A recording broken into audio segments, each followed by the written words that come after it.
Hello everyone, আসসালামু আলাইকুম। Welcome to my channel recipe by yummy food. তো আজ হচ্ছে আমি আপনাদের সাথে শেয়ার করব খুব মজাদার একটা ডেজার্ট, ম্যাঙ্গো ডেজার্ট। এটা আসলে তৈরি করা খুব সহজ, খেতেও কিন্তু খুব ভালো লাগে আর আসলে একদমই হেলদি ওয়েতে। তো সেজন্য হচ্ছে আমি এখান থেকে দুটো আম নেব। আম দুটো খুব ভালোভাবে আমি ধুয়ে ছিলে তারপর হচ্ছে কেটে নেব।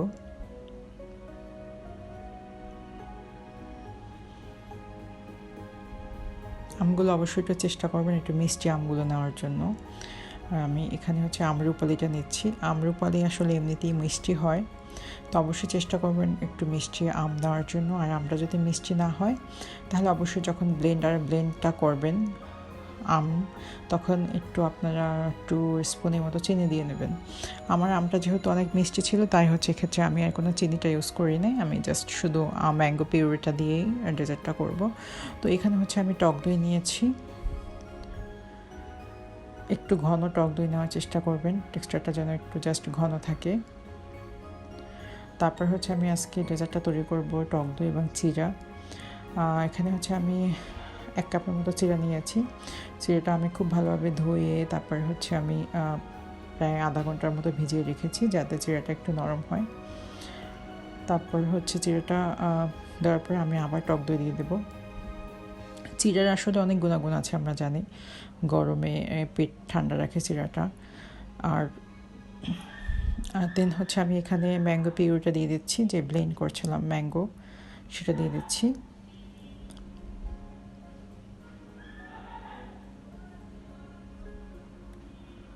তো আপনারা আপনাদের পছন্দ মতো অবশ্যই ম্যাঙ্গো পিউরিটা দিয়ে দেবেন। প্রথমে হচ্ছে আমি টক দই দিয়েছি, তারপর চিরা দিয়েছি, দেন হচ্ছে আমি ম্যাঙ্গো পিউরিটা দিয়ে দিচ্ছি।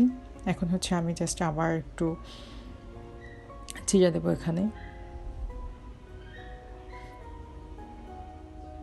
এটা আসলে আপনারা ফ্রিজে রেখে শীত অথবা গরম, আসলে বিশেষ করে গরমের দিনে এটা বানিয়ে যদি ফ্রিজে রেখে দেন তো ঠান্ডা ঠান্ডা খেতে কিন্তু খুবই ভালো লাগে। আর এটা একদম উইদাউট সুগার, উইদাউট অয়েল, একদম মানে আপনার যেমন হেলদি তেমন আসলে তৈরি করা খুব সহজ। তারপরে আমি আবার টক দই দিয়ে দিচ্ছি এখানে। গার্নিশটা আসলে আপনারা আপনাদের পছন্দ অনুযায়ী করবেন, যে যেভাবে খেতে পছন্দ করেন। তো আমার কাছে আসলে টক দই দিয়ে চিড়া দিয়ে খেতে কিন্তু এসব খুব ভালো লাগে।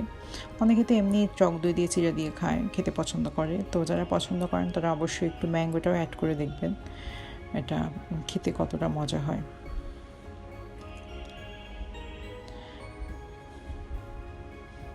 দেন এখানে হচ্ছে আমি লাস্ট পর্যায়ে কিছু ম্যাঙ্গো কুচি কুচি করে রেখেছিলাম, সেই ম্যাঙ্গোগুলো জাস্ট দিয়ে দিচ্ছি আমি উপরে। এটা খেতেও যেমন ভালো লাগে, দেখতেও খুব ভালো লাগে। তারপর হচ্ছে আমি এখানে জাস্ট কিছু বাদাম ডেকোরেশনের জন্য দিয়ে দিচ্ছি। আর বাদামগুলো আসলে মুখে পড়ে অল্প অল্প করে, খেতে খুব ভালো লাগে। তো এই যে আমার ম্যাঙ্গো দিয়ে চিড়া দিয়ে যে ডেজার্টটা, ওটা একদম কমপ্লিট। তো অবশ্যই আপনারা ট্রাই করবেন বাসাতে, আর কেমন হয়েছে আমাকে অবশ্যই জানাবেন। তো অবশ্যই সবাই ভালো থাকবেন, সুস্থ থাকবেন, আমার চ্যানেলটাকে সাবস্ক্রাইব করবেন। আল্লাহ হাফেজ।